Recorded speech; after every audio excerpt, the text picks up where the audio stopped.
नमस्कार साथियों, आप सभी का स्वागत है हमारे YouTube channel D Jha official में। साथियों, यदि आप बीपीएससी टीआरई सक्षमता परीक्षा, प्रधानाध्यापक बहाली अथवा अन्य किसी भी प्रतियोगी परीक्षा की तैयारी करते हैं तो आप हमारे चैनल को सब्सक्राइब कर लें। हमारे चैनल पर आपको एनसीईआरटी, एससीईआरटी के सभी कंटेंट मिलेंगे। आप हमारे चैनल पर प्लेलिस्ट में जाकर इन सभी वीडियो को देख सकते हैं और अपनी तैयारी को मजबूती प्रदान कर सकते हैं।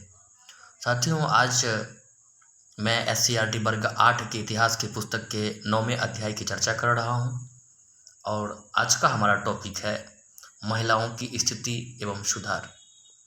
तो आइए देखते हैं क्या है इस टॉपिक के अंतर्गत, कौन सी महत्वपूर्ण बिंदु है जहां से प्रश्न बन सकते हैं। उन सभी को देखने और समझने का प्रयास करते हैं। वर्तमान समय में अधिकांश विद्यालयों, कॉलेजों एवं विश्वविद्यालयों में लड़के एवं लड़कियां एक साथ शिक्षा ग्रहण कर रही है। पढ़ाई के बाद विभिन्न नौकरियों में अपना योगदान दे रहे हैं। यह विवाह किसी भी जाति या समुदाय में हो सकता है।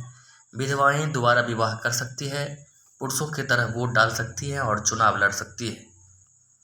इस प्रकार उनकी स्थिति में काफ़ी सुधार आया है। तो सभी क्षेत्रों में आप देख सकते हैं साथियों, वर्तमान में महिलाओं की स्थिति में सुधार आया है। वो पुरुषों के बराबर हर क्षेत्रों में अपने आप को स्थापित कर रही है। लेकिन 200 साल पहले के समाज को अगर आप देखें तो उस समय लड़कियों का स्कूल और कॉलेजों में पढ़ना असाधारण बात थी। कम उम्र में ही उनकी शादी कर दी जाती थी। पर्दा प्रथा के कारण वे सामाजिक और राजनीतिक जीवन में भाग नहीं ले सकती थी। विधवाओं को दोबारा विवाह करने की इजाज़त नहीं थी। उनका जीवन अकेलापन और कठिनाइयों में बीतता था। हिंदू समाज में विधवाओं को सती होना पड़ता था, अर्थात अपने मरे हुए पति के साथ चिता पर उन्हें जला दिया जाता था। समाज में पुरुषों को सारी सुविधाएं प्राप्त थी और महिलाएं इन सब से वंचित थी। धर्म और संस्कृति के नाम पर उनके साथ भेदभाव किया जाता था। तो 200 साल पहले की बात करते हैं साथियों, तो बहुत भेदभाव था। कॉलेज स्कूल में लड़कियों का पढ़ना असाधारण बात माना जाता था। कम उम्र में ही उनकी शादी कर दी जाती थी। सामाजिक राजनीतिक जीवन में वो भाग नहीं ले सकती थी। विधवाओं को दोबारा विवाह करने की इजाज़त नहीं थी। उनका जीवन अकेलापन, कठिनाइयों में बीतता था। हिंदू समाज में तो देखेंगे कि पुराने समय में विधवाओं को एक ऐसा भी दौर आया था जब सती होना पड़ता था, अर्थात उनके पति की चिता पर उन्हें जला दिया जाता था। समाज में पुरुषों को सारी सुविधाएं प्राप्त थी और महिलाएं इन सब से वंचित थी। धर्म और संस्कृति के नाम पर ये सब भेदभाव उनके साथ हो रहा था। भारतीय समाज में लंबे समय से स्त्री पुरुष के बीच एक असमानता की स्थिति बनी रही है। इस पर अंग्रेजों द्वारा प्रश्न चिन्ह लगाया गया। चूंकि अंग्रेज अपने औपनिवेशिक साम्राज्य का औचित्य सिद्ध करना चाहते थे, अतः उन्होंने भारतीय सभ्यता की कमजोरियों को उजागर कर उनकी रूढ़िवादी परंपराओं की आलोचना की और यह सिद्ध करना चाहा कि भारतीय असभ्य है और उनकी स्थिति केवल अंग्रेज ही सुधार सकते हैं। तो साथियों, ये जो भारतीय समाज में लंबे समय से स्त्री पुरुष के बीच असमानता था, इस पर अंग्रेजों ने प्रश्न चिन्ह लगाया और औपनिवेशिक साम्राज्य को सही साबित करने के लिए कि नहीं, हम जो आप प्रशासन कर रहे हैं ये सही है, इसलिए उन्होंने भारतीय की जो कमजोरी थी, भारतीय सभ्यता की जो कमजोरियां थी, उसको उजागर किया। उनकी रूढ़िवादी परंपराओं की आलोचना की और यह सिद्ध करना चाहा कि भारतीय असभ्य है और अंग्रेज ही केवल भारत में सुधार कर सकते हैं। कई अन्य देशों की तुलना में भारत में महिलाओं की स्थिति दयनीय थी। महिलाओं में भी शिक्षा और चेतना की कमी रही। इस भेदभाव को वे सही मानकर स्वीकार करती रही। अपनी दयनीय एवं हीन स्थिति को उन्होंने अपना भाग्य माना एवं हर प्रकार के बंधन एवं रूढ़ियों को स्वीकार किया। महिलाओं में भी चेतना का अभाव था, वो रूढ़िवादी थी। उन्होंने वो भाग्य और भगवान के सहारे उसको माना, जो उसको जीवन मिला उसको स्वीकार कर लिया। उन्होंने इसका विरोध नहीं किया। महिलाओं की स्थिति में सुधार लाने के उपाय तब शुरू हुए जब अंग्रेज द्वारा इन प्रथाओं की आलोचना की गई, जिसमें जेम्स मिल जैसे विद्वान मुखर रहे। चूंकि यह विचार नकारा नहीं जा सकता था, इसलिए कुछ शिक्षित भारतीयों ने इस चुनौती को स्वीकार किया और सुधार के प्रयास प्रारंभ हुए। समाज सुधार के इन उपायों के केंद्र में महिलाओं की स्थिति में सुधार लाते हुए उन्हें समाज में सम्मानजनक स्थिति तक पहुंचाना था। कुछ अमानवीय परंपराओं को समाप्त करने का एक दृढ़ संकल्प लिया गया, जिसके अग्रणी राजा राम मोहन राय माने जाते हैं। तो साथियों, अब अंग्रेजों के द्वारा इन चीज़ों की आलोचना की गई। जेम्स मिल जैसे विद्वान मुखर होकर इनका विरोध कर रहे थे, और शिक्षित भारतीय भी इन चीज़ों को नकार नहीं सकते थे। वो भी समाज में महिलाओं की स्थिति में सुधार लाना चाहते थे, उन्हें सम्मानजनक स्थिति तक पहुंचाना चाहते थे। इसमें राजा राम मोहन राय अग्रणी माने जाते हैं। यद्यपि महिलाओं की स्थिति सुधार के उपाय प्रारंभ हुए, पर उसकी सीमा निर्धारित रही एवं उनको मिलने वाले अधिकारों की सीमा भी पुरुषों के सुधार के द्वारा ही तय की गई। इन बाध्यताओं और इस प्रकार के सीमित उद्देश्य होने के बावजूद महिलाएं लाभान्वित हुई। कुछ कुप्रथाओं का घोर विरोध हुआ और उन संकीर्ण विचारों को दूर करने के लिए शिक्षा पर बल दिया गया। पढ़े लिखे भारतीयों को भी यह बोध हुआ कि सामाजिक सुधार, राजनीतिक स्वतंत्रता, आर्थिक विकास एवं राष्ट्रीय चेतना को बढ़ाने में महिला उत्थान एक आवश्यक कदम था, अतः इनके विकास में रुकावटों का अंत जरूरी था। तो साथियों, महिलाओं की स्थिति में सुधार प्रारंभ, लेकिन पहले सीमित मात्रा में होती रही, क्योंकि सुधारक पुरुष वर्ग से ही थे। लेकिन फिर भी महिलाओं की स्थिति में सुधार हुआ और महिलाएं लाभान्वित हुई। कुछ कुप्रथाओं का घोर विरोध हुआ। संकीर्ण विचार को दूर करने के लिए शिक्षा पर बल दिया गया। पढ़े लिखे भारतीयों को भी यह बोध होने लगा कि नहीं, सामाजिक सुधार, राजनीतिक स्वतंत्रता, आर्थिक विकास एवं राष्ट्रीय चेतना को बढ़ाने में महिलाओं का उत्थान आवश्यक कदम था। अब जो राष्ट्रीय चेतना के अग्रणी समाज सुधारक थे, जो चाहते थे कि देश में ब्रिटिश शासन से मुक्ति मिले, अब वो ऐसा सोचने लगे कि महिलाओं को राजनीतिक, आर्थिक, सामाजिक तौर पर उन्हें मजबूत कर हम महिलाओं का भी सहयोग इस आंदोलन में ले सकते हैं। इस क्रम में रूढ़िवादी विचार से उत्पन्न संकीर्ण मानसिकता को दूर करने को प्राथमिकता दी गई। एक नई चेतना जगाने के प्रयास किए गए जो सामाजिक दोष को हटा सके। रूढ़िवादी एवं संकुचित विचारधारा केवल शिक्षा के द्वारा ही समाप्त की जा सकती थी, अतः महिला शिक्षा पर बल दिया गया ताकि एक उदारवादी एवं प्रगतिशील दृष्टिकोण समाज में बन सके। इसी संदर्भ में शिशु हत्या, सती प्रथा जैसी अमानवीय पद्धतियों पर रोक लगाने की बात भी उठाई गई और बहुविवाह, प्रदा प्रथा एवं विधवाओं के पुनर्विवाह पर रोक आदि को बदलने की कोशिश हुई।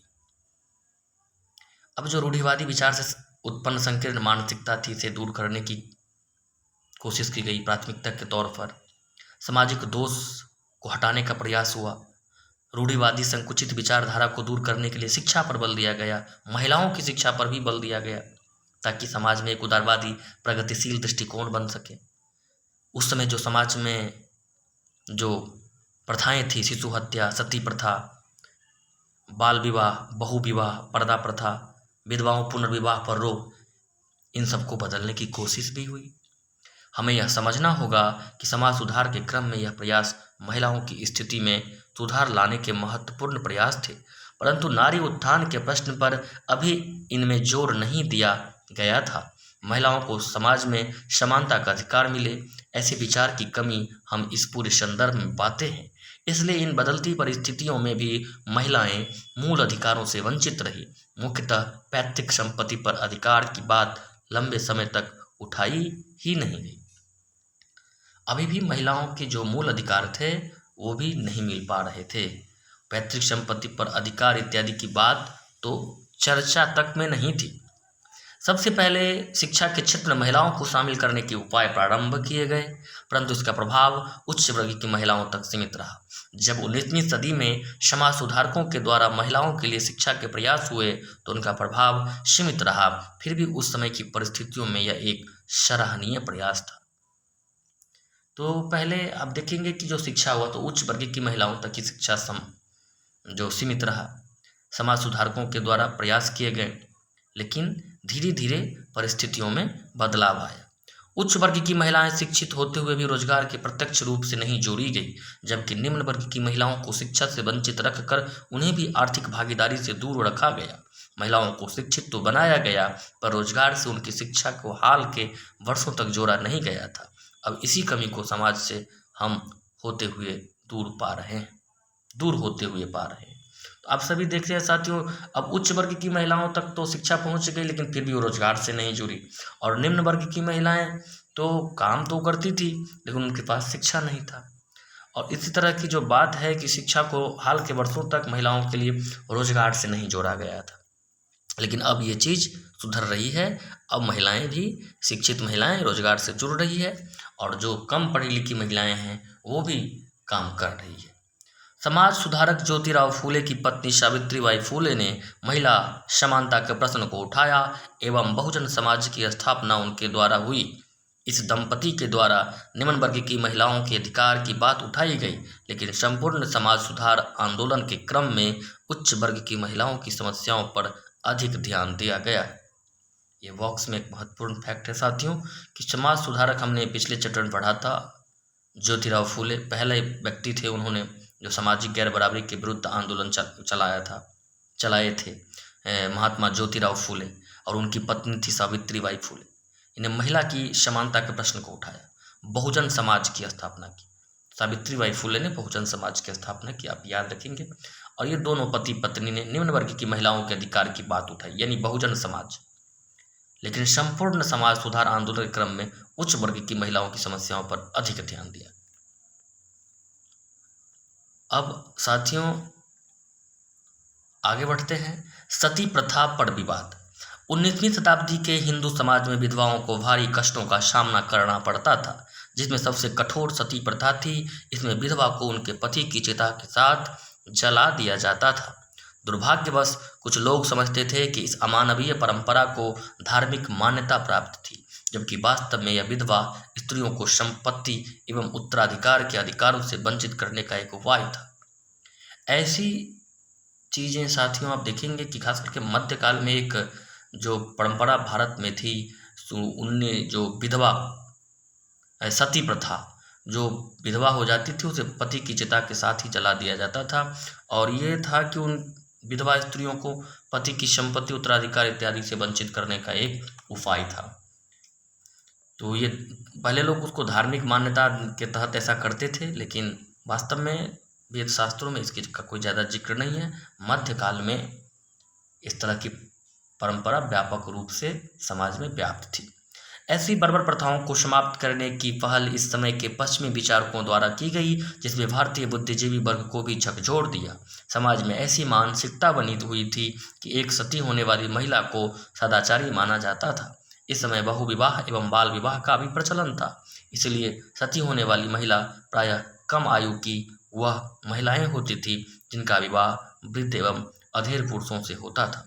बहुत भयानक स्थिति थी साथियों। समाज में जो महिलाओं की स्थिति थी बहुत खराब थी, और इस प्रकार की जो बर्बर सती प्रथा की जो व्यवस्था थी बुद्धिजीवियों को भी झकझोर दिया, जो भारतीय बुद्धिजीवी थे। ऐसी मानसिकता थी कि सती होने वाली महिला को सदाचारी माना जाता था। बहुविवाह का भी प्रथा था, बाल विवाह था, प्रचलन था समाज में। अब एक ही पुरुष कई महिलाओं से शादी करते थे, अधिक उम्र के पुरुष की कम उम्र के लड़कियों से शादी होता था। अब उनके पति मर जाते थे और कम उम्र की महिलाओं को ही सती बना दिया जाता था, आग में झोंक दिया जाता था। विधवा विवाह पर प्रतिबंध था। ये सब बहुत विचित्र स्थिति समाज की थी। तो साथियों यहाँ देखिए बॉक्स में कुछ महत्वपूर्ण फैक्ट है। समाज में सती प्रथा विरोधियों एवं समर्थकों के बीच अंतर्द्वंद जारी था, यानी समाज में दो तरह के गुट थे। कुछ लोग इसके विरोध में थे, तो वहीं कुछ लोग रूढ़िवादी विचारधारा के थे और इन चीज़ों का समर्थन करते थे। सती विरोधी महिलाओं को अपनी स्वाभाविक क्षमता का प्रदर्शन करने का सही मौका ही कब दिया? यह कैसे माना जा सकता है कि उनमें समझ नहीं होती? अगर ज्ञान और शिक्षा के बाद भी कोई व्यक्ति न समझ सकता हो या पढ़ाई गई चीज़ों को ग्रहण न कर पाए तो उसे अक्षम मान सकते हैं, पर अगर महिलाओं को पढ़ने का अवसर ही नहीं मिलेगा तो उन्हें कमतर कैसे कहा जा सकता है? सती समर्थक। अब यहाँ देखिए कुछ लोगों का तर्क है, सती विरोधी जो है अब कह रहे हैं कि भाई स्वाभाविक क्षमता का प्रदर्शन करने का आपने उसको मौका ही नहीं दिया, तो इसे नीचा कैसे मान सकते हैं? ज्ञान शिक्षा के बाद कोई व्यक्ति नहीं समझ सकता, पढ़ाई गई चीज़ों को ग्रहण पाए, तब उसे आप अक्षम मान सकते हैं। आप तो उसे पढ़ने ही नहीं दे रहे, उन्हें कमतर कह रहे हैं, लेकिन कैसे ऐसा कह सकते हैं? ये जो सती विरोधी लोग थे इनका ऐसा मानना था। अब सती समर्थकों का पक्ष देखिए बात।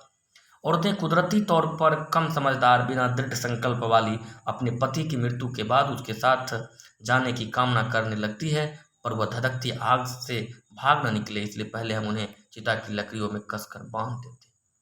तो देखिए कितनी भयावह बातें कि औरतें प्राकृतिक तौर पर ही कम समझदार होती है, शर्ती समर्थक लोग ऐसा मानते हैं।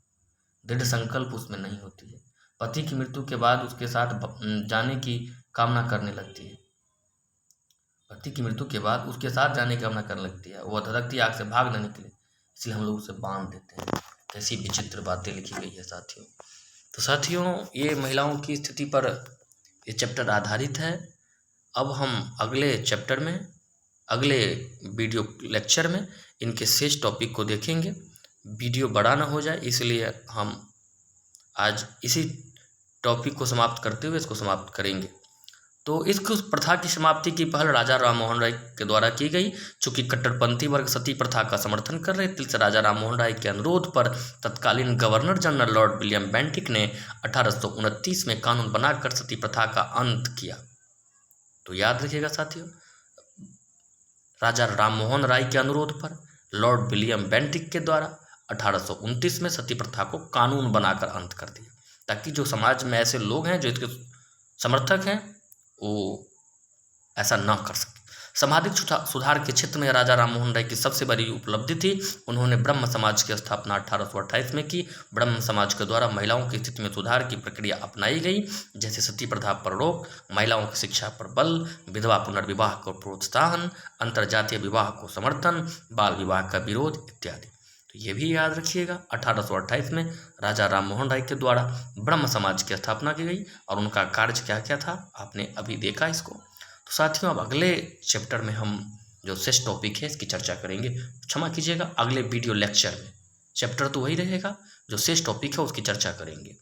तो एक बार पुनः आप सबसे कहना चाहेंगे कि अगर आप शिक्षक भर्ती सक्षमता परीक्षा अथवा किसी भी अन्य प्रतियोगी परीक्षा की तैयारी करते हैं, तो आप हमारे चैनल को सब्सक्राइब कर हमारे चैनल पर प्लेलिस्ट में जितनी भी वीडियो हैं उसे आप देखिए। इसमें कम समय में आपकी तैयारी को काफ़ी मजबूती मिलेगी। आप एक बार हमारी बातों पर विश्वास कर हमारे चैनल पर जो भी कंटेंट है उसे देखें, निश्चित रूप से आपको लाभ होगा। वीडियो को अंत तक देखने के लिए, सुनने के लिए आप सभी का बहुत बहुत धन्यवाद।